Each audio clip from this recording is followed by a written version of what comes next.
Hola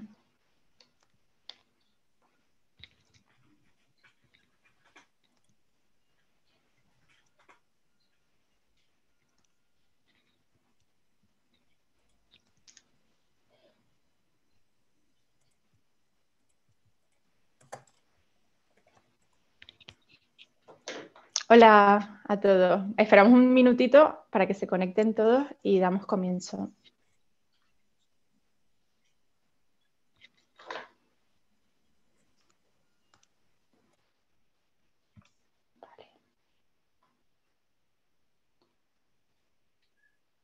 Perfecto, pues podemos dar comienzo. En primer lugar, buenas tardes a todos y bienvenidos al webinar que comenzará a continuación, que tiene como título Del dato al hecho, cómo sacar partido a los datos que genera tu empresa. Durante este evento daremos a conocer el valor que generan los datos dentro de las empresas del ecosistema FinTech e InsurTech, y para ello los expertos explicarán las diferentes posibilidades y el rendimiento que se puede obtener de un análisis y una gestión óptima de los datos. Resolveremos preguntas como en qué consiste la estrategia de datos y por qué son importantes, o si son los datos realmente importantes en el posicionamiento de la compañía como un líder innovador y tecnológico. El evento constará de 4 partes. Una primera parte que liderará a EFI de la mano de Leire Sedran, una segunda parte de la mano de Amazon Web Service, una tercera parte con PiperLab y una última parte dedicada a resolver las preguntas que os puedan ir surgiendo a lo largo del webinar. Así que sin más, doy paso a Leire Sedran, que es la Business Manager de la EFI, y en su ponencia pues, nos hablará del desarrollo de las FinTech y la importancia que tiene el dato en estas empresas. Muchas gracias. Muchas gracias, Cassandra. Buenas tardes a todos. Es un placer conectarme a este webinar que hemos organizado desde la EFI en colaboración y patrocinio con PiperLab, con la ayuda de Amazon Web Services. Para nosotros, que a estos eventos puedan seguir haciéndose, es, como siempre he dicho en otros webinars que habéis asistido, es una suerte, es un honor darle contenido a nuestros asociados y al resto de personas que están dentro de la industria financiera y que efectivamente tienen interés en la asociación. Y, por supuesto, queridos asociados, os veo algunos conectados. Me encantará poder hacer un evento con vosotros presencial dentro de poco. Sé que llevo prometiéndolo mucho tiempo, pero en fin, a ver si el estado de alarma nos llega a su fin y nos lo permite. Bueno, para los que no nos conozcáis y hayáis entrado en nuestro webinar sin saber muy bien qué es la asociación, la voy a contar muy brevemente. La asociación nació en 2016 de la mano de 8 fintechs que en aquella, 8 o 10 fintechs que en aquella época pues se dieron cuenta de que no tenían un amparo dentro del ecosistema y dentro de la industria para acceder al regulador, al supervisor y a otros agentes para poder mejorar el ecosistema fintech que se desarrollara, ¿no? Entonces, bueno, pues se fundaron la Asociación de Fintech e InsurTech y a día de hoy nos orgullece muchísimo decir que somos 160 asociados, que contamos con 14 partners y subiendo. Cada vez tenemos más trabajo, cada vez hacemos más cosas y estamos súper orgullosos de ellos. La asociación, lo que hacemos, nuestro gran paraguas bajo el que trabajamos son 4 objetivos. El primero es regulación, proporcionalidad y autorregulación del sector. En segundo lugar, impulsamos las buenas prácticas. De hecho, AEFI tiene escrito un código de buenas prácticas que podéis ver en su página web, pues si en algún momento surge cuestiones similares a esto. Aceleración de la innovación. Uno de nuestros grandes hitos dentro de la asociación desde que se formó ha sido la aprobación del Sandbox. Como sabéis, el Sandbox regulatorio se aprobó en noviembre del 2020. Fue un trabajo que iniciamos en el 2018 y pandemia por medio, elecciones, votaciones, cambios de gobierno, etcétera, etcétera. Hemos conseguido que por fin el Sandbox empezara. La primera convocatoria empezó en enero, se cerró y esta semana dirán cuáles han sido los proyectos aceptados en el Sandbox. Estamos muy nerviosos porque sabemos que muchos de nuestros asociados han presentado sus proyectos y esperamos que les elijan. Y en último lugar, desde la EFI nos dimos cuenta que una de las principales cosas que necesitaba el ecosistema era la comunicación y la divulgación. ¿Qué quiero decir con esto? Cuando hablamos de fintech no mucha gente nos conoce, no sabemos quiénes son, no sabemos qué hay detrás, que si son chiringuitos financieros, que si son blogs. Pues nosotros desde la EFI estamos haciendo mucho ruido mediático, nos apoyamos muchísimo en nuestros asociados en cuestión de tribunas, de artículos de opinión, etcétera, para que efectivamente al público en general le llegue lo que es una fintech, una insurtech y ahora pues una paytech, una regtech, wealthtech, onboarding digital, divisas, cripto, etcétera, ¿no? Y esto me viene muy bien para deciros cómo se organiza un poco AEFI. Efectivamente, dentro de AEFI tenemos 13 verticales y esas 13 verticales corresponden a diferentes modelos de negocio. Nosotros cuando empezamos la andadura en la industria financiera nos dimos cuenta de que había cierto recelo por parte de la banca tradicional y la industria pues, que lleva operando años sin EDIE, en qué era esto de las fintechs, ¿no? No tenemos que olvidar que las fintechs somos las hijas de la crisis subprime de 2008 y hubo una fuerte desconfianza del público en general hacia la industria financiera y de repente aparecieron todas las fintechs, las insurtechs, etcétera, y oye, pues esto qué es, ¿no? Al principio la banca nos veía como una posible, bueno, pues sin más, luego nos veía como una amenaza y finalmente hemos llegado al momento en el que nos ve como un colaborador necesario y un aliado estratégico para que esto vaya adelante. ¿Por qué? Bueno, pues porque las fintechs han tornado mucho a un negocio B2B. Sin embargo, sigue habiendo un fuerte componente de negocio B2C dentro de las fintechs, como por ejemplo, pensemos en, y ahora ya entro en pagos, o sea, perdón, entro en datos, como por ejemplo la importancia que tienen los datos dentro de las fintechs. ¿Por qué? Pensamos en una fintech que está orientada a la gestión de las finanzas personales, ¿no? Un gestor financiero personal sabe qué cuentas tienes, sabe a qué hora tomas el café por la mañana, sabe que los martes repuestas gasolina al volver del trabajo a las 7:30, sabe que los sábados te gusta ir al cine cuando no había pandemia. Bueno, quizá ahora hay algunos animados que también se animan a ir a eventos cerrados, etcétera, ¿no?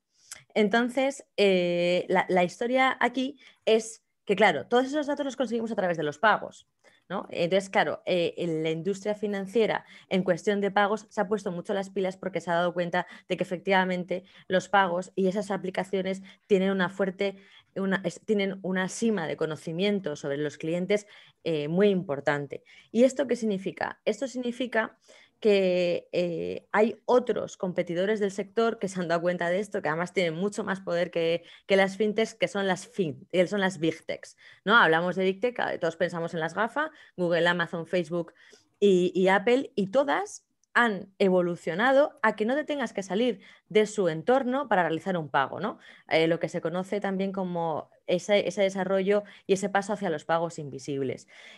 ¿Por qué para ellos es tan importante? Pues porque al final, si ellos tienen los datos de los pagos, de los clientes, de los consumidores, etcétera, pueden perfilar perfectamente cuáles son los productos o los servicios que les pueden anunciar y cuáles les pueden ofertar en un momento dado, ¿no? Pues si te conectas a Google o lo que sea, me lo invento, a las 8 de la tarde de un viernes, pues igual te sale la oferta de una pizza, ¿no? Entonces sí que la contratas porque saben que quieres comida basura los viernes por la noche. Es un decir. Esto me lleva y nos lleva a pensar en que estas Big Tech hacen ese uso del dato. ¿Qué uso hacen las fintechs de los datos de los consumidores? En este caso, las fintechs y las insurtechs, etcétera, el uso del dato que se hace no es tanto para hacer publicidad masiva, ni muchísimo menos, sino para customizar y personalizar productos financieros y de seguros que efectivamente pueden ayudar a mejorar la vida del cliente. Y a través de Data Driven, pues se hace ese proceso de elección del producto, del servicio financiero de seguros, con una forma mucho más efectiva, mucho más eficaz. En todo esto, lo que tenemos que ver de fondo es el desarrollo y el uso intensivo de la tecnología. La tecnología, cuando hablamos de blockchain, cuando hablamos de inteligencia artificial, etcétera, lo que tenemos que pensar es que es un facilitador del desarrollo y la escalabilidad de las empresas dentro del ecosistema. ¿Vale? Son herramientas que nos ayudan a hacer cosas con una mayor eficiencia, con una mayor eficacia, más transparentes y con mayor seguridad. Además, gracias a herramientas que se han desarrollado en base a la tecnología como es cloud, etcétera, etcétera, pues tenemos efectivamente unas herramientas de bajo coste, que esto democratiza el sector y hace que entren más competidores y lo hacen más robusto porque tenemos donde elegir, los consumidores pueden tener en cuenta y pueden tener la seguridad de que efectivamente todo lo que se mueve dentro de la industria financiera y del ecosistema fintech está muy parametrizado, ¿no? Y aquí voy a un punto que dentro de la asociación pues, nos interesa mucho, que es la regulación. Hay un dicho que es que Estados Unidos innova y crea, Asia copia y Europa regula. Esto es así, ¿no? Esto parece que es meridiano. Y si no, vamos a acercarnos a dos de las grandes regulaciones que nos han afectado en el ecosistema desde hace unos años hasta ahora, que es GDPR y PSD2. Estas dos grandes regulaciones que han afectado a todo el mundo, que de repente pusieron el grito en el cielo porque pues no podían coger el dato de aquí, de allá, llama no sé qué, lo que han hecho es protegernos. Sí que es verdad que esta regulación pues, es un poco costosa de entender, de acercar, y para eso existe la Asociación Española de FinTech, entre otras muchas cosas, ¿no? En el caso de Insurtech y de los seguros, tenemos... Yo he pensado en 4 ideas para explicar la importancia del dato y cómo se ha gestionado ese dato. ¿Vale? En primer lugar, nosotros cuando hicimos el libro blanco de Insurtech, uno de los datos que reveló aquel estudio fue que creo que era el 70% de las pólizas en papel se perdía. Bueno, pues gracias a la tecnología, al uso de datos y al almacenamiento, gestión y custodia y procesamiento de empresas externas a estas aseguradoras, pues hemos conseguido la digitalización de los datos de los clientes. Por otro lado, la gestión del tiempo de siniestros ahora es muchísimo menor a la anterior. En otras épocas, pensemos cuando teníamos un siniestro en casa, se nos rompía algo, tenía que venir el perito, tenía que hacer el informe, dar parte, bla, bla. Ahora tenemos sistemas de videoperitaje que cogen nuestros datos a través de nuestro móvil, hacemos un vídeo, los manda la aseguradora y en el mismo día puede venir pues, el operario para arreglarnos el desperfecto, ¿no? En cuestión de seguros, de salud, entendemos que aquí los datos son muy sensibles, que es uno de los caramelos que encuentran los hackers cuando se meten en este ecosistema, ¿no? Bueno, pues estos datos de salud que son tan delicados y tienen que tener una custodia tan importante, al digitalizarse y al crear agentes externos que los custodian, pues tenemos una seguridad muchísimo más potente que antes. Y por último, antes los seguros, pues tú cuando querías un seguro de auto o un seguro de vida o cual fuera, pues tenía la aseguradora en sí, pues tenía 3 seguros, escogías, ¿no? Ahora, gracias a los datos ya al perfil del consumidor que se hace, te pueden ofertar seguros mucho más a medida, mucho más personalizados y que encajen con tu estilo de vida, ¿no? También se conocen como, el último grito es los seguros hop on, hop off, ¿no? Que vas encendiendo y apagando el seguro conforme lo vas necesitando.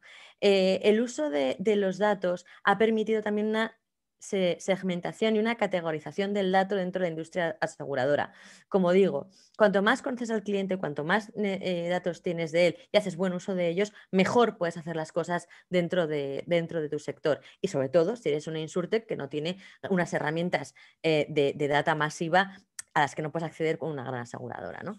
Y por concluir, porque no quiero robarle más tiempo a nuestro siguiente ponente, simplemente decir que desde las fintechs y las insurtechs lo que se ha conseguido es la automatización, la democratización y la eficiencia de los datos y del uso de ellos dentro de la industria financiera. Gracias a ellos se pueden analizar y contratar productos y servicios financieros que se adaptan mucho mejor a nosotros, contribuyendo a una experiencia de usuario mucho más eficaz, ágil, rápida y segura. Por último, antes de pasar a Alejandro, que es el siguiente ponente, comentaros que tenéis disponible una opción de preguntas y respuestas. Si vais poniendo ahí vuestras preguntas y vuestras respuestas, no, obviamente, vuestras preguntas, las comentaremos al final del evento. Pues sin más, doy paso a Alejandro Llorente, que es socio de Piper Lab, y nos va a hablar del valor y de los datos en la industria fintech. Muchas gracias, Alejandro. Muchas gracias, Leire. Buenas tardes a todos. Encantado de estar esta tarde aquí con vosotros, este evento de EFI. Muchas gracias a EFI por organizar todo el evento. Voy a compartir una presentación y creo que me tienes que dar permiso. No sé si Leire o Cassandra. Cassandra te tiene que dar permiso, sí.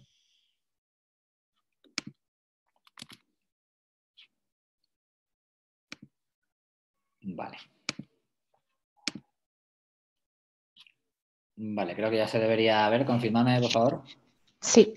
Genial. Bueno, pues un poco con la introducción que ha hecho Leire, el objetivo de esta charla pues es presentaros un poco cómo desde una empresa que nos dedicamos al tratamiento, al análisis y a la explotación de los datos de nuestros clientes, cómo vemos el panorama fintech, cómo pueden sacar en general fintech y subtech, cada vez con más tech, ¿no? que comentaba también Leire, cómo puede cualquier empresa de este mundo sacar valor de sus datos, tanto desde el punto de vista más operativo como desde el punto de vista más estratégico, focalizando en el valor que puede tener una iniciativa de desarrollo de proyectos de inteligencia artificial o de machine learning basados en datos como pilar fundamental de su propia propuesta de valor, ¿no?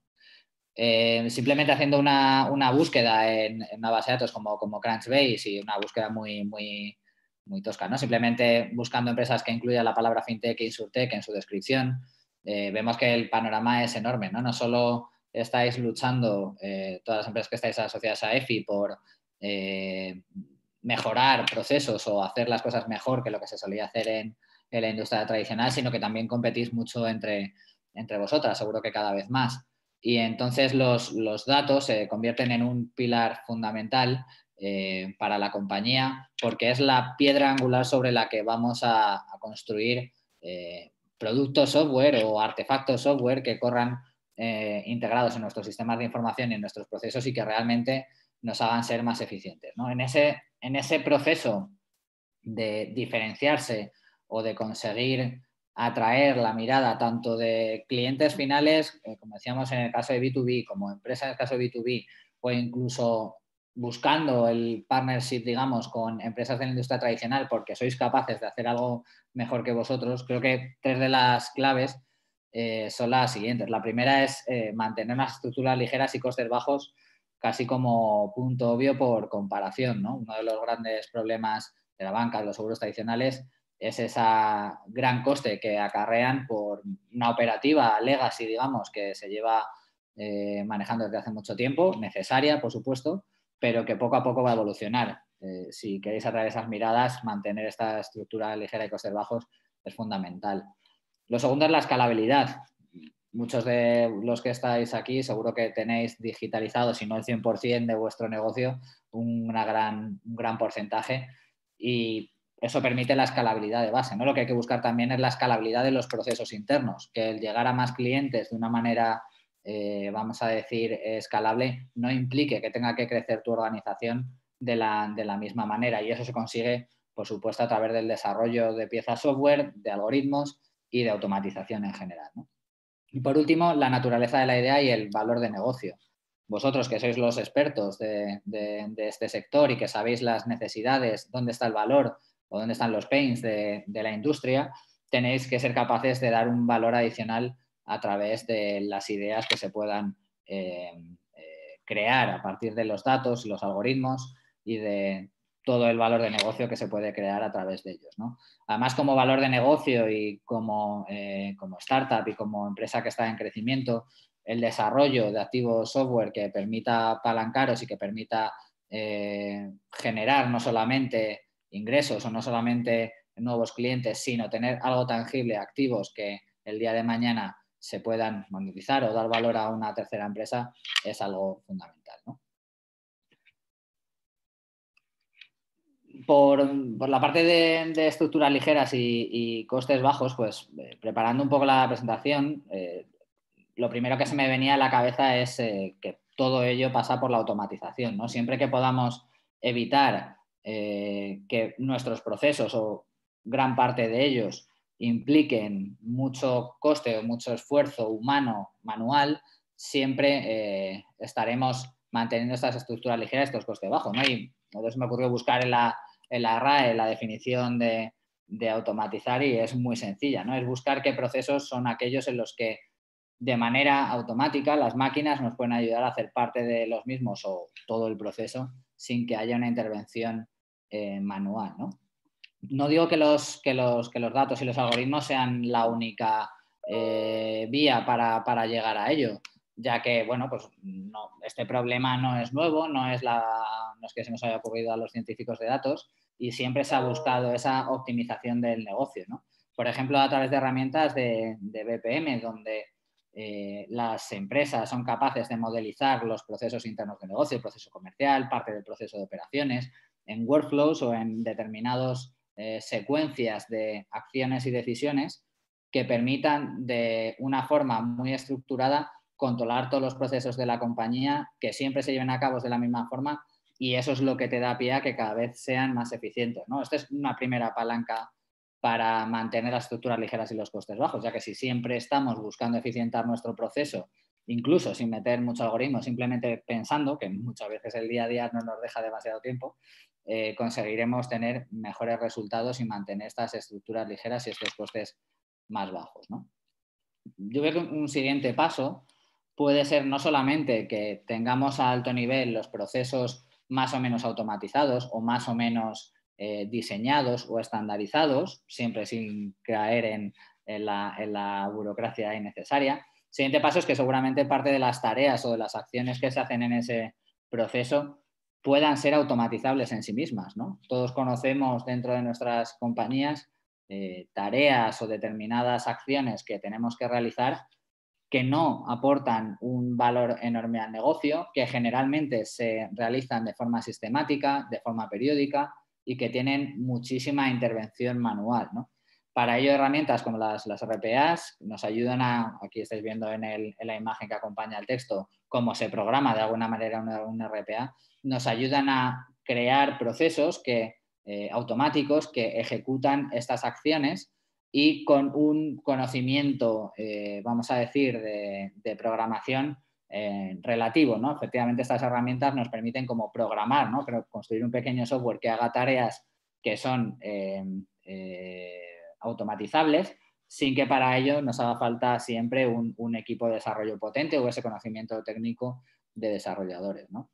Hay muchísimos ejemplos de cómo utilizar RPA, ¿no? Desde enriquecimiento de CRMs, ingesta de nuevos datos en CRMs, lecturas de ficheros no estructurados como puede ser PDFs, que es el ejemplo de la imagen, donde quieres extraer cierta información para guardar una base de datos en vez de abrir el PDF y que una persona sea la que lo traduzca, ¿no? Bueno, pues todo eso se puede automatizar con herramientas de este estilo sin que haga falta pues grandes castillos, ¿no? Para montar todo esto y profesionalizar y automatizar parte de los procesos, ¿no?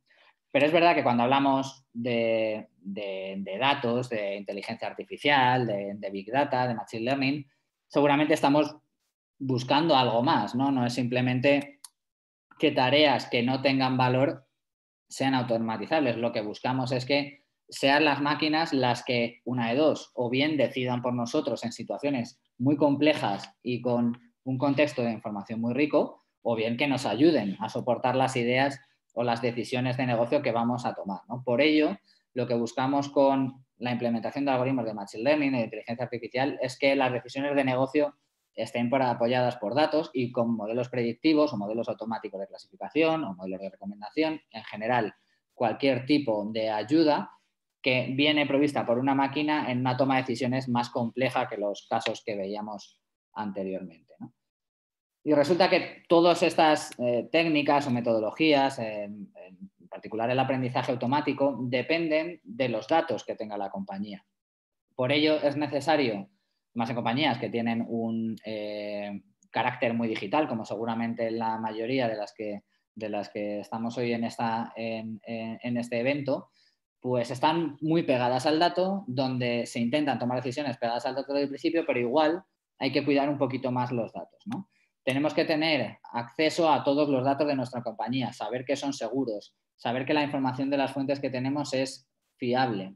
Luego veréis que cuando se empieza a crecer, y esto pasa en las compañías más grandes, se empieza a perder sentimiento de pertenencia, porque da la sensación como que tienes muchos champiñones en la casa, que cada uno genera sus bases de datos y donde no hay una integración o no hay un conocimiento mutuo de la información que se tiene, ¿no?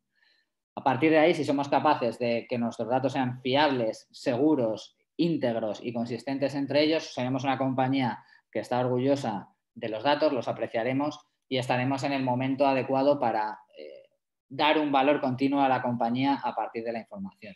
¿Y por qué importan tanto los datos cuando estamos hablando de optimización de procesos, de modelos predictivos, etcétera? Bueno, pues porque son la base del aprendizaje automático. Este es el ciclo típico de un proyecto con datos que empieza siempre con el entendimiento profundo del negocio y lo que se quiera tratar. Y fijaos que el segundo paso o los dos siguientes pasos están directamente relacionados con el dato. De hecho, todo gira en torno a los datos, ¿no? Tenemos que comprender bien qué datos son los que reflejan la casuística o los problemas que queremos analizar, que reflejan esos procesos o cómo interaccionamos con los clientes o cómo son nuestras operaciones, dependiendo un poco del contexto en el que estemos trabajando, y necesitaremos prepararlos para su posterior modelización, evaluación de modelos y despliegue. Porque esa es otra de las cosas que seguramente muchas de las compañías, cuando empiezan a hacer proyectos con datos, piensan que es un desarrollo puntual y que como aprenden solos no hay que hacerles nada, ¿no?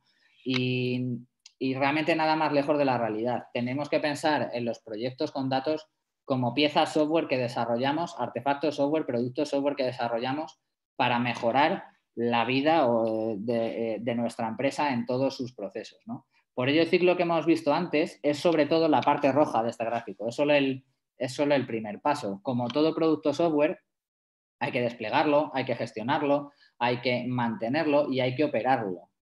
Y además corre sobre una infraestructura que también tenemos que monitorizar, preparar y a la larga, cuando el proyecto pueda crecer mucho, pues porque tengamos más datos o porque queramos aplicarlo a más servicios, incluso escalar esa infraestructura, ¿no? Lo digo porque, sobre todo para expectativas, ¿no? Los proyectos con datos son muy bonitos, sobre todo la primera parte es muy visual, es donde están los insights, es donde está el valor, pero cuando pensamos en que tienen que dar un valor recurrente a la compañía, entonces no estamos pensando solamente en un proyecto con datos, estamos pensando en un producto software que se apoya en nuestros datos y en nuestros algoritmos para dar un valor a la compañía. Y simplemente quería contaros algunos de los casos que más hemos trabajado en la industria financiera en general, tanto tradicional como fintech, ¿no? Un caso de ellos es, por ejemplo, la segmentación de usuarios, ¿no?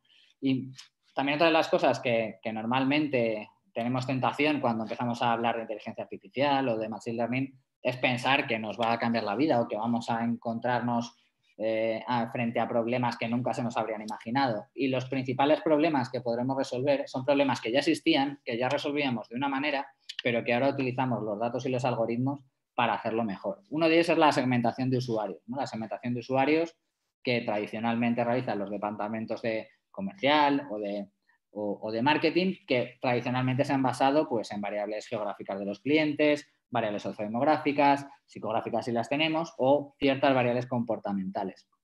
Lo que sucede es que las metodologías tradicionales pueden integrar diferentes variables de estas familias y segmentar de acuerdo a ellas, pero en un contexto en el que estamos de alguna manera inundados de datos, donde tenemos de todas estos verticales cientos de variables de una persona, de un usuario, de un cliente, como decía antes también Leire en cuanto a patrones de comportamiento, es muy difícil que entendamos toda la complejidad de información que puede haber ahí, las redundancias, qué datos son complementarios, qué datos son importantes, cuáles no, y es a eso lo que nos ayudan los algoritmos de Machine Learning, a poder tratar toda esa gran cantidad de información, segmentarla, interpretarla y después, por supuesto, evaluarla desde el punto de vista de negocio y ver cuál es la mejor manera de que se integren nuestros procesos para sacar mayor valor de ello, ¿no? O, por ejemplo, si estamos hablando de crecimiento y captación de nuevos usuarios, por ejemplo, la parte digital, donde se focaliza mucho en las métricas de performance, vamos a decir, dentro de las webs o de un proceso de onboarding o este tipo de cosas, no solamente nos vamos a quedar con esta imagen, sino que si somos capaces de predecir para un cliente concreto qué producto puede adoptar o qué probabilidad de adopción tiene, si tengo después que realizar alguna acción para intentar conseguir que acabe convirtiendo, seré mucho más preciso, ¿no? Atacando a un menor número de la población que me llega o que directamente impacto yo a través de campañas de marketing, de email marketing, soy capaz de llegar a un porcentaje de conversiones muy alto sobre el total esperado de la población, ¿no? Soy capaz de optimizar un proceso que además suele conllevar una inversión, un gasto, para que a menor gasto obtener los mismos resultados o a mayor o la misma capacidad de gasto tener unos resultados mejores, ¿no? O, por ejemplo, en algo mucho más financiero, si vosotros sois una compañía que tiene necesidad de hacer un scoring de riesgos, pues, no sé, de muchísimos tipos, desde crediticio, de hipotecas, operacional, reputacional, hay muchísimos tipos de riesgos, como bien sabéis. Típicamente lo que se suele hacer es aplicar determinadas metodologías más o menos tradicionales provenientes del mundo financiero, que son súper válidas y que contienen muchísima información, que de hecho los data scientists, cuando creamos modelos, nos basamos parte en ello para reaprovechar todo ese conocimiento, pero es mucho más interesante el ser capaz de crear una base de datos o contar con una base de datos o comprar una base de datos que me permita entrenar modelos predictivos, por ejemplo, para el scoring de riesgos, ¿no? Algunos estarán pensando, claro, pero mi sector está regulado y no puedo utilizar cualquier modelo predictivo, por supuesto, pero la base es que tú puedas entrenarlos, que puedas desarrollar un software sobre él, que sea un activo que tiene tu empresa, en donde no solamente seas mejor porque ese proceso lo hace más eficiente, es más escalable, sino es que tienes algo tangible que le puede valer a un tercero o que a la larga puedes seguir evolucionando para hacer cada vez mejor ese proceso, ¿no? O, por ejemplo, en temas de prevención de fraude, donde vemos a la izquierda pues un flujo típico que se implementa en herramientas de gestión de claims, en este caso, en el sector asegurador, de siniestros o de altas de siniestros, donde hay un proceso muy manual, donde se asigna un investigador, donde el investigador es el que pide más información, el cliente, el asegurado, puede no solicitarla en tanto tiempo y determina si es fraude o no, y después se desencadena un montón de cosas, ¿no? Desde hace mucho tiempo en el sector, por ejemplo, asegurador, se utiliza el análisis de redes sociales, que es toda una rama del Machine Learning, para detectar si a lo largo del tiempo encontramos determinados patrones que vuelven sospechoso que una persona siempre aparezca involucrada en distintos accidentes, incluso tirando del hilo, digamos, podemos ver en un ejemplo de juguete como el que veis en la derecha, que hasta puede haber otras personas que no están directamente involucradas en el accidente, sino en el propio proceso de evaluación del siniestro, tanto desde el punto de vista, por ejemplo, un abogado como un médico, pueden estar dentro de una red de fraude, ¿no? Técnicas similares se utilizan para detección, por ejemplo, de fraude en carrusel y de evasión de impuestos, o para fraudes entre empresas, o, como hablábamos antes, de scoring de riesgos, por ejemplo, en un banco, para determinar el riesgo que tiene una empresa en función de la red de proveedores y clientes que vemos a través de las transferencias bancarias, ¿no? No quiere decir que sean problemas nuevos, quieren decir que los datos y el Machine Learning nos permiten solucionarlo de una manera muy concreta, ¿no? O, por ejemplo, y este es el último caso, muchas veces dependemos de documentación no estructurada que me viene, por ejemplo, esto es una factura de una marca, o puede ser un documento que he solicitado, y que necesitamos estructurar parte de la información que aparece en ellos para utilizarlo después en bases de datos o en otro tipo de procesos, y que tradicionalmente pues, se hace de una manera muy manual, ¿no? Pues utilizando técnicas de reconocimiento de imagen o, por ejemplo, servicios que ya existen, que no hace falta desarrollarlos de cero, como puede ser el Techstars de AWS, eres capaz de extraer información relevante de cada uno de estos ficheros y encapsularla y estructurarla en una base de datos para su posterior análisis, ¿no? Y ya concluyo, simplemente como 3 puntos que creo que sí que es importante tener en cuenta. La primera es que cuidéis de vuestros datos, porque son esenciales para implantar la inteligencia artificial en tu negocio. Muchas veces nos encontramos que alguien o una empresa quiere empezar a desarrollar sus proyectos con inteligencia artificial y si este paso no lo ha hecho bien del todo, igual no puede sacar todo el valor que podría hacer a priori, ¿no? Los datos y la inteligencia artificial, entre otras herramientas como las que hemos comentado al principio, son la llave para reducir los costes y conseguir la escalabilidad y aparte generan un activo a la compañía, generan algo sobre lo que apalancarse, que evolucionar y que es un artefacto y un producto que permite diferenciarse de la competencia y también llamar la atención de esos otros players con los que poder colaborar a la larga, mejorando los procesos que tradicionalmente hacían. Así que esto es todo y nada. Muchas gracias. Luego hablamos en el turno de preguntas. Muchas gracias, Alejandro, por la ponencia. Vamos a dar paso ahora a Pedro Romera. Buenas tardes, Pedro. Bienvenido a nuestro webinar. Pedro Romera es Business Development Manager de Amazon Web Service y bueno, nos va a hablar de cuál es el papel de la inteligencia artificial dentro del ecosistema fintech y particularmente todo el know-how y el expertise que tiene AW en este sentido. Pedro, adelante. Hola, ¿qué tal? Buenas tardes. ¿Me oís bien todos? Sí. Perfecto. Perfectamente. Y bueno, como veis, para que veáis que esto es totalmente en directo, perdonad porque tenía un problema al principio y he llegado un poco justo, para que veáis que completamente que esto es en directo, pero bueno. Y bueno, encantado de estar aquí con vosotros e incluso por un lado encantado también de haber estado oyendo primero la ponencia de Alejandro, con la cual nosotros pues vamos un poco a hablar también sobre muchas de las cosas que Alejandro ha estado comentando y para ver cómo Amazon Web Services os puede ayudar con ello. Y sin más, voy a empezar a compartir. Vale. Para poder... Ahora, perfecto. Gracias. Vamos a ver. ¿De acuerdo? Pues, como decimos, del dato al hecho y cómo ver cómo el Machine Learning en FinTech con Amazon Web Services. Lo primero, vamos un poco a hablar como si fuera un concepto de que de verdad esto lo estamos viendo con diferentes empresas, que es cómo generar una AI First Company. Diciendo esto, ¿qué significa esto de tener una AI First Company? Esto significa una organización que utilice, en este caso, el Machine Learning como un asset estratégico para conseguir la innovación y para tener, aquí hablan de algún palabra, sería actionable insights, es decir, conocer cosas relacionadas con negocios, relacionadas con nuestros clientes, digamos, que nos dé esa capacidad para, en este caso, poner aquí sobrecargar la experiencia para los clientes, para los partners, para los empleados.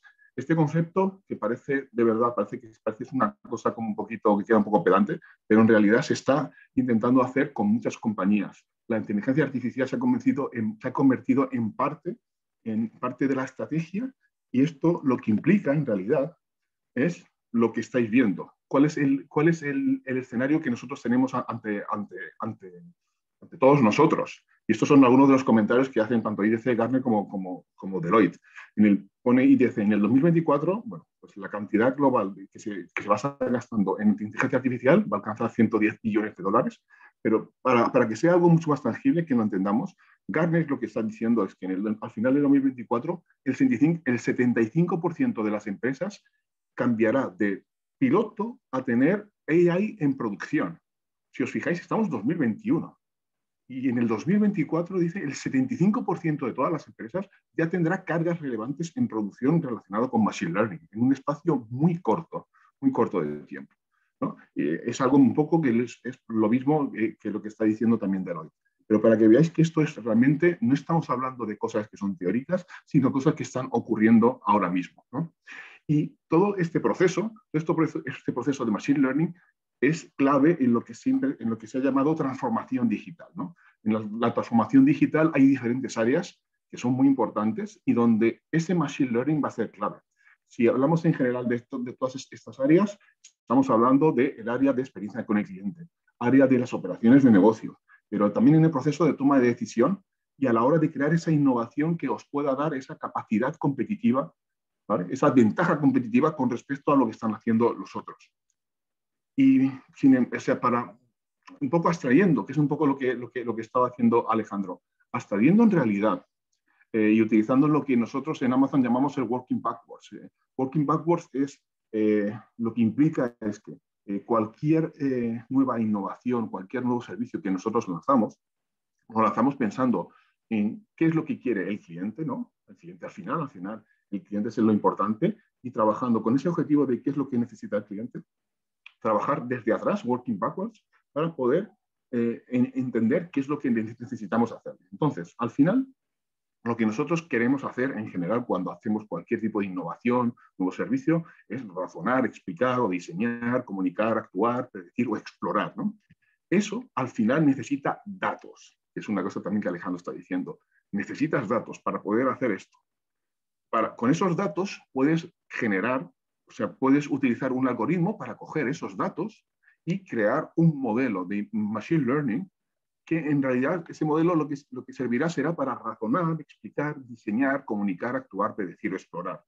Esto es, en realidad es muy resumido, muy a nivel digamos, de teórico, abstracto, en qué consiste el machine learning. Y por lo tanto, la estrategia de datos que vosotros establezcáis va a ser crítica, porque, repito otra vez, sin datos no hay machine learning.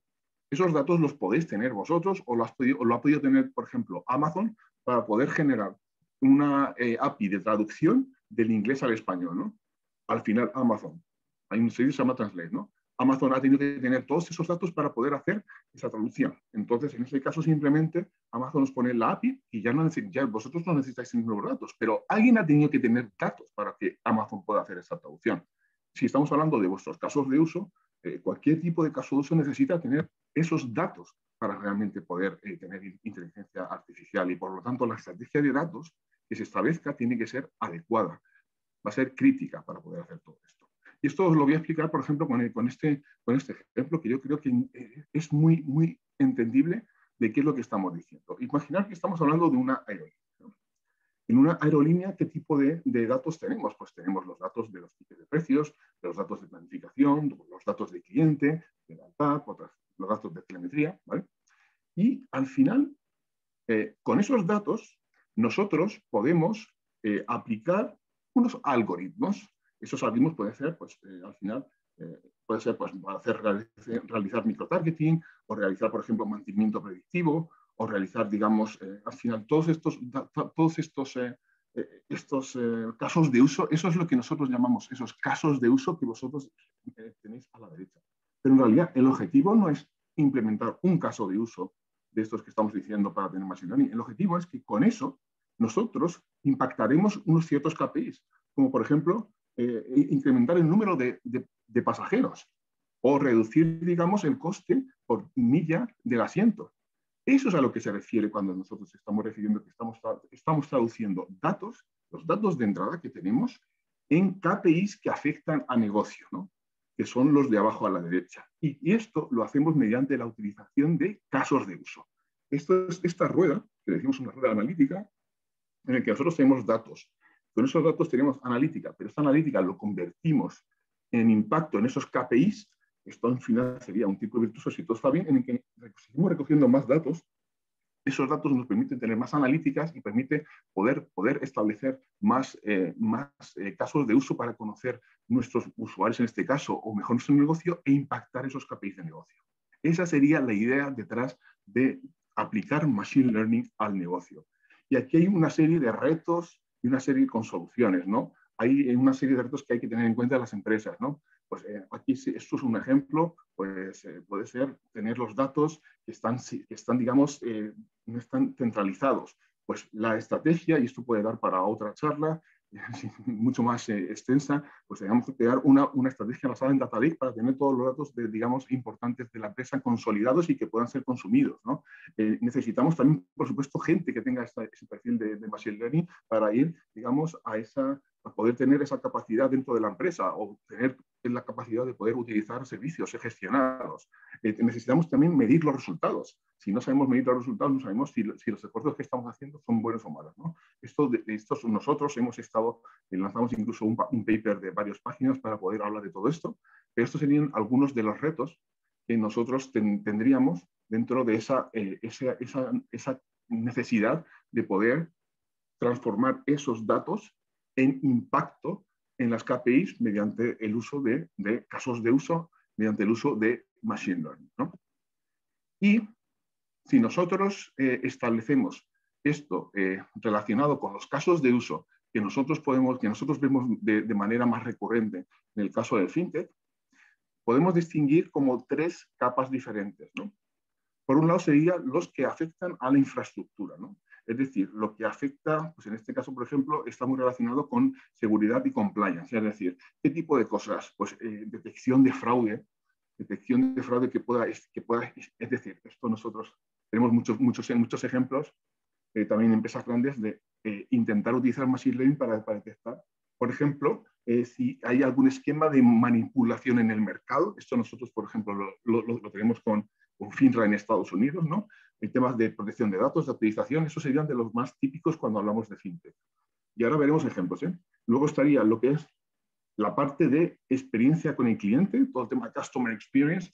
Hay un montón de cosas que ahora veremos y contaremos, el tema de los chatbots, recomendaciones personalizadas, analítica de voz del cliente, el Contact Center Intelligence, que lo que hacen es mejorar esa experiencia del cliente, mejorar la satisfacción del cliente, mejorar, digamos, dándole funcionalidades nuevas al cliente y entendiendo mejor qué es lo que el cliente quiere. Esto sería toda la capa de Customer Experience. Mientras que si estamos hablando de Core Processing, de lo que es el procesamiento puro y duro de fintech, pues aquí estaríamos diferentes áreas, entre ellas la autenticación, como es verificación de identidad, etcétera, todo lo que es el área de procesamiento de documentos, y ahora veremos también digitalización, gestión de contratos, el tema de pricing y scoring también, ¿vale? El tema de, digamos, y el tema relacionado con todo el tema de sentimientos y de análisis de algoritmo. ¿Esto en qué se traduce? Por ejemplo, tenemos una serie de servicios gestionados.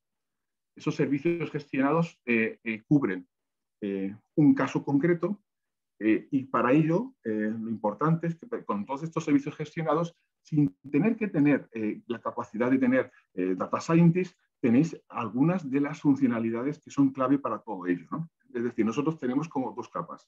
Servicios gestionados, que son APIs, más o menos sencillas, donde incluso da la capacidad de poder utilizar vuestros datos para generar modelos para vosotros, que no necesitáis tener data scientists, y luego tenemos lo que nosotros llamamos SageMaker, que es todo lo que es una capa intermedia entre, digamos, la infraestructura y el servicio gestionado, una capa para poder crear estos casos de uso ad hoc, ¿vale?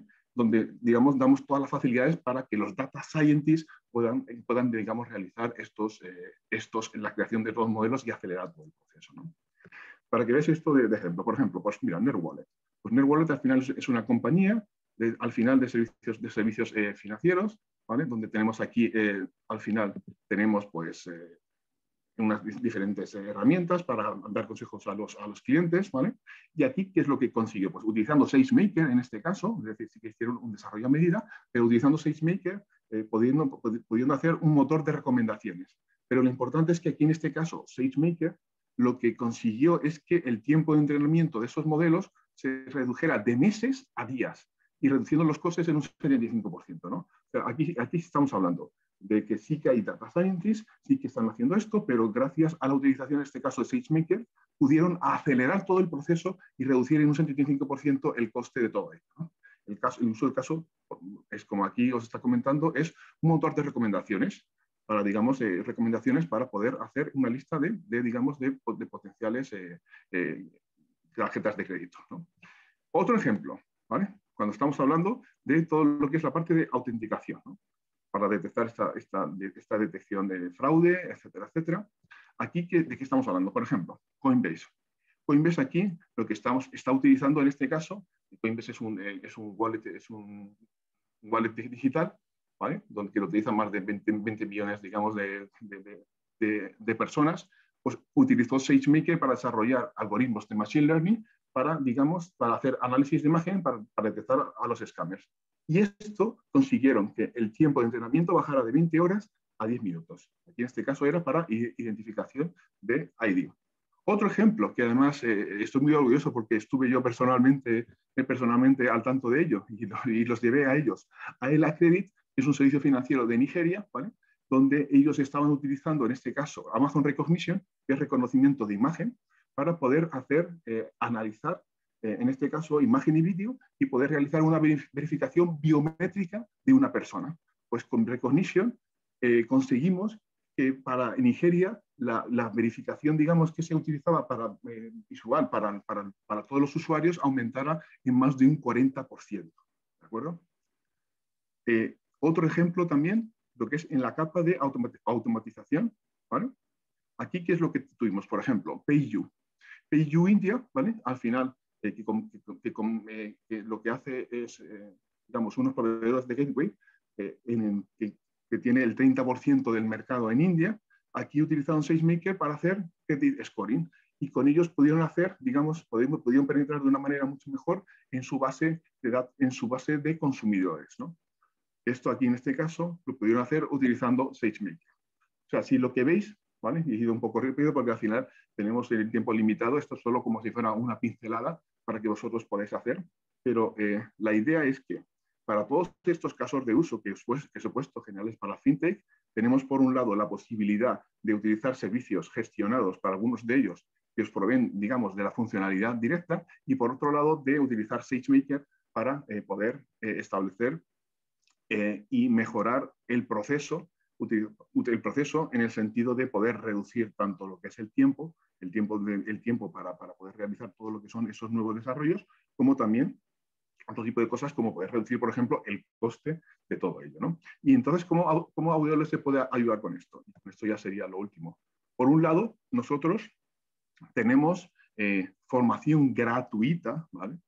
Tenemos mucha gratuita y también otra formación disponible en lo que llamamos el Machine Learning University para tener educación práctica para todos los nuevos y los data scientists experimentados, ¿vale? Que está disponible ahí. Incluso tenemos un partnership con otros MOOCs en Coursera, en edX y Udacity para poder dar, digamos, todas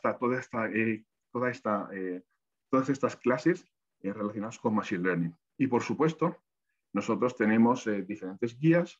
Tenemos una red de partners en el que contamos, por ejemplo, con Alejandro y con su gente.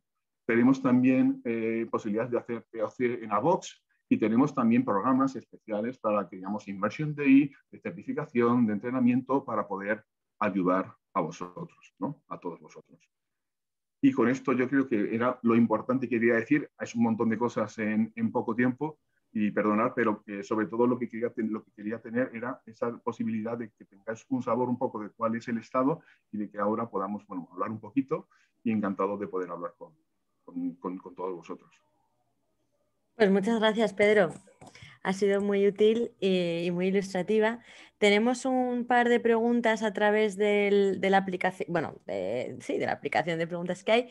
Voy a empezar con una que hay dirigida a ti, Pedro, y luego ya pasamos a Alejandro. Sí que es verdad que no podremos hacer muchas preguntas porque ya está, nos quedan 5 minutos de evento. De todas formas, todas aquellas preguntas que queráis hacer los espectadores, por supuesto, nos las mandáis a la EFI, contacto@asociacionfintech.es, y os pondremos en contacto con los ponentes. Bien, te leo, Pedro. Sí. ¿En qué casos se recomienda utilizar servicios gestionados como los que se han montado o montar un equipo de Data Science para desarrollar algoritmos propios? De acuerdo. Esto sí que es algo que además recibimos esta pregunta. En principio, hay, digamos, dos posibles soluciones. Una cosa puede ser, hay servicios gestionados que os pueden dar, digamos, directamente esa solución y que cada vez van a ser más, va a haber más.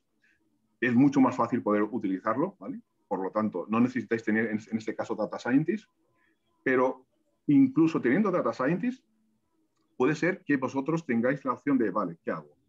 Pensar que al final Data Scientist es un recurso escaso, vamos a decir así, por desgracia. Entonces, los Data Scientists deberían estar con los casos de uso que sean muy core para vosotros. O sea, muy core o que necesiten, digamos, una cierta funcionalidad que no está disponible para los otros, en los servicios gestionados, ¿no?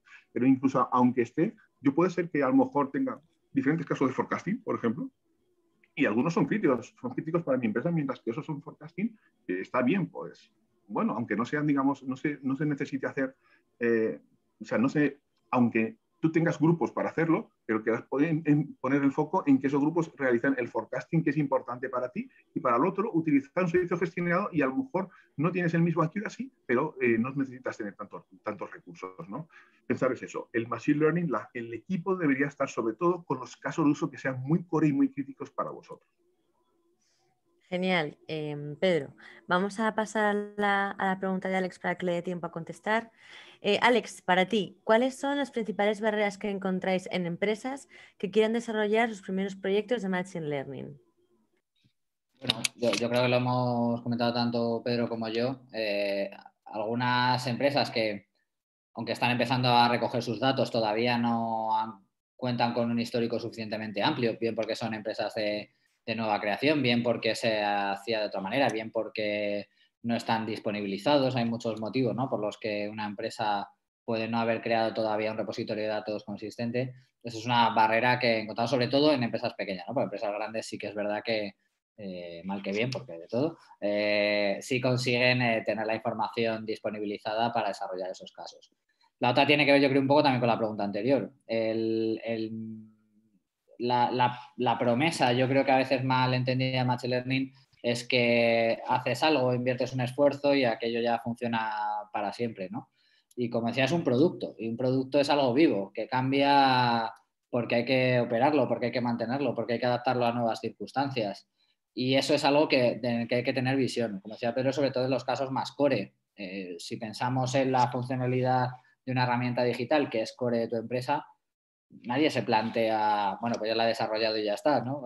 Si no se plantea evolucionarla, mejorarla, pues lo mismo sucede con los algoritmos de Machine Learning. Así que cuando se es consciente de esto, a veces el coste o el miedo a invertir en algo que todavía puede parecer demasiado pegado a la innovación, puede ser también una barrera, tanto en empresas pequeñas como en no tan pequeñas, y es algo que hay que intentar mitigar desde el principio y utilizar, por ejemplo, servicios que ya existan para poder probar más rápido, poder prototipar más rápido, incluso en contextos donde la aplicación sea core, pues es fundamental porque te permite tener la seguridad de si vas a poder tirar para adelante con garantías o no. Y yo quería hay que comentar algo más que ha hecho Alejandro, por ejemplo, para que entender esto. El típico ejemplo que nosotros tenemos es el fraude, detección de fraude. Cuando vosotros ponéis un algoritmo de fraude que detecta un tipo de fraude, bien al principio, pero luego, claro, los que hacen fraude van a aprender a intentar cambiar el tipo de fraude. Con lo cual, el algoritmo que has puesto ahora puede ser que dentro de 3 meses no esté detectando el nuevo fraude. Por lo tanto, hay que establecer y realimentar, digamos, ese nuevo modelo, realimentar con nuevos datos que puedan ayudar a detectar ese fraude.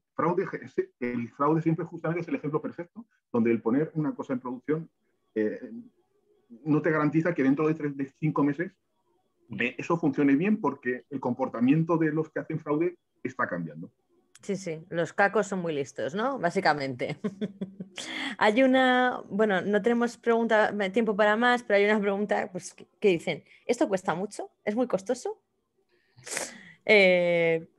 Os dejo que respondáis en un segundo. Desde el punto de vista de AWS y de la nube, la respuesta es no. Y sobre todo los servicios gestionados a veces es increíblemente diciendo, ¿en serio cuesta esto? Sobre todo acostumbrado a otras soluciones que había antes en el mercado que digamos que podían parecer muy costosas. La respuesta es que no. Y por supuesto también hay posibilidades, como siempre, y sobre todo si hay un gran consumo, pues también se puede hablar directamente con nosotros y directamente con Alejandro, pero la respuesta es que no, que esto es, digamos, sobre todo el tema de la nube, aprovechar el pago por uso, por ejemplo, incluso aunque se utilice infraestructura muy cara, vamos a decir así, con GPUs para realizar entrenamiento, pero solo pagas por los segundos o por los minutos que se esté utilizando el entrenamiento. Con lo cual, no, la respuesta es que no. Y ahora dijo Alejandro, pues si quiere comentar algo más. Yo creo que esa es la clave. Como decía en mi ponencia, el mantener los costes fijos bajos, ¿no? Y efectivamente que, por ejemplo, en el lado de la infraestructura puedas tener un coste bajo demanda, pues es perfecto. O que puedas consumir una API y que vayas a pagar por número de peticiones, pues es perfecto, porque escala con tu negocio. Todo ese tipo de iniciativas son ideales. es verdad que si deseas crear algoritmos propios, pues vas a tirar de ese recurso escaso que son los data scientists, como decía Pedro también, y eso pues tiene un precio. Pero bueno, pues pero lo mismo que decíamos antes, seguramente para desarrollar tu plataforma digital también has hecho una inversión, ¿no? Lo vemos muchas veces como un complemento, pero hay que pensarlo todo dentro de una estrategia de producto, de una estrategia de experiencia de usuario, para no como algo separado que vamos a hacer una iniciativa para hacer un algoritmo y ya está, es directamente algo que vas a desarrollar para un activo tuyo. Por tanto, yo creo que sí merece la pena invertir, incluso en esos casos core, desde muy al principio. Pero aún así siempre hay alternativas para controlar los costes, principalmente en esos casos menos core o al principio cuando quieres controlar mucho más las inversiones y poder después desarrollar y plantearte la estrategia con conocimiento de que va a funcionar y que puede escalar. Pues muchas gracias, Alejandro. Un asociado de Redo nos plantea una pregunta, pero Juan, lo siento, no tenemos tiempo para más. Envíamela por mail y la gestionamos internamente con los ponentes porque ya vamos sobre la bocina. Y luego hay una cuestión que es, ¿la sesión grabada se podrá volver a ver? Sí, se podrá volver a ver dentro de unos días en los canales de YouTube de la asociación. Por nuestra parte, simplemente agradecer a Pedro y a Alejandro pues vuestro conocimiento, todo vuestro tiempo, que sé que es escaso y que, joder, pues al final muchísimas gracias por invertirlo en nosotros. Esperamos repetir algún webinar de este estilo porque hemos visto que tiene muchísima buena acogida. Y nada, por mi parte, como siempre digo a los asociados, espero que el siguiente evento lo hagamos en presencial. Muchas gracias a todos y buenas tardes. Muchísimas gracias. Gracias.